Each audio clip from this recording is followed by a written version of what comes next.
one that we all know.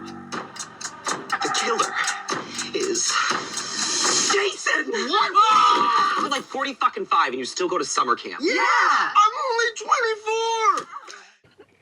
Hello everybody, welcome back to Screenstars. I'm here today to bring you my review for the 2023 horror comedy Hell of a Summer.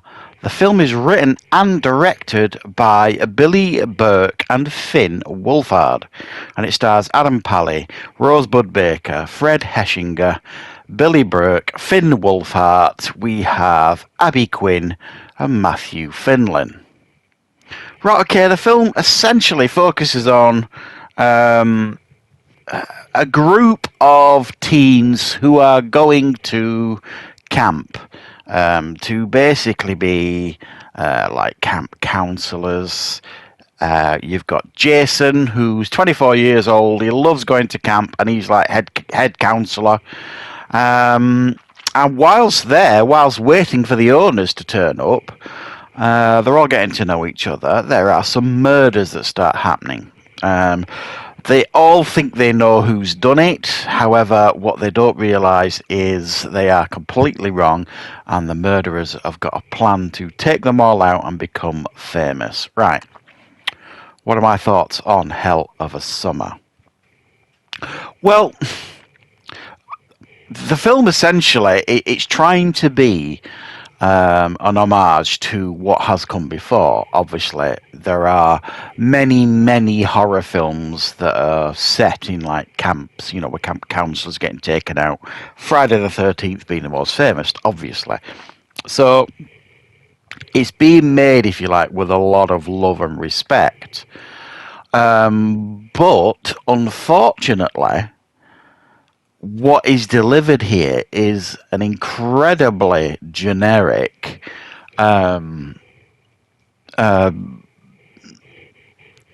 seen before many times, tick box exercise horror film that I didn't feel was witty, really. It didn't add any new comedy to, what you would expect, the jokes that you've heard before, when people make fun of these type of films. It doesn't add anything new to that.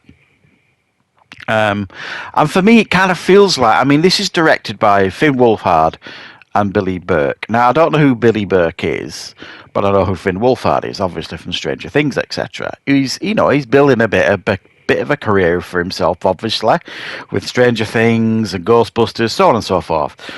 We've seen this lad grow up in front of our eyes, and he's obviously got a real affection for horror films, and that's what this film is meant to be. It's like a love letter, if you like, to these horror films that we kind of all grew up with. But it misses the mark so massively, and I think part of the reason why is it's made from a different perspective. It's made by two young men for a young audience who didn't really grow up with these films. So it kind of misses the mark and misses its audience.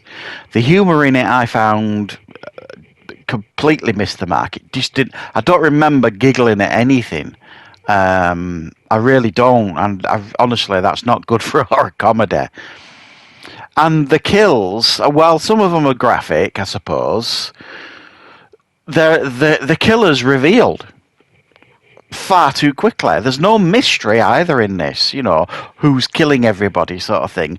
Within, 10, 15 minutes after the first killing, we know who the killer is. So you're kind of like, okay, where are we going from here then?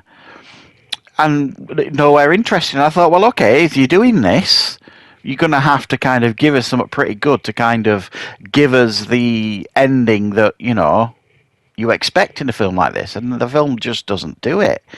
I thought it was very generic, very unoriginal, and made by a generation, if you like, that don't get it, I don't think.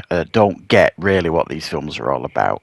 They might have grown up watching the Friday the 13th films in the bedroom with their mates or, whatever. But it doesn't feel like it's been made by somebody that truly understands and respects the genre. It's almost like, yeah, we're going to do our modern take on this.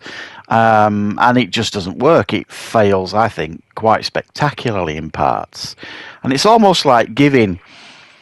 this is what happens, I think, when you give kids, essentially, control over a film like this. These guys wrote it and directed it. And it looks like someone sort of said, yeah, come on, kids, let's do it. Let's make this film. And we'll put a trailer together. We'll put some false advertising in the trailer saying how witty and smart and fresh and modern it is. And that the audiences will be tripping over themselves to go and watch it. Well, the simple fact is that's not the case. I'd not really heard much of this film other than seeing a trailer several months ago. It's obviously, it was, you know, it's a 2023 film that's just getting its release now, which says something as well. I mean, I know it's probably been doing the festival scenes and stuff, but yeah, for me, it just didn't work. I didn't like the characters either, really.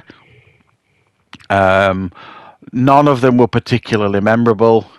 I mean, it could just be that this film is just not for me. It wasn't made for me. But then why would you make a film that's an homage to films I grew up with? For the most part, you know, these kind of horror films, you know, from the 80s and stuff. You know, it's my generation, so surely to goodness, if you're going to do it, you're going to kind of, you know, respect what's come before, but also try and make it for a fresh audience.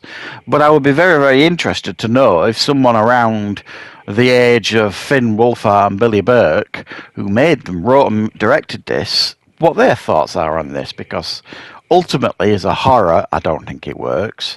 There's no suspense or fear. It's not scary. There's no sense of fear or tension or thrills here.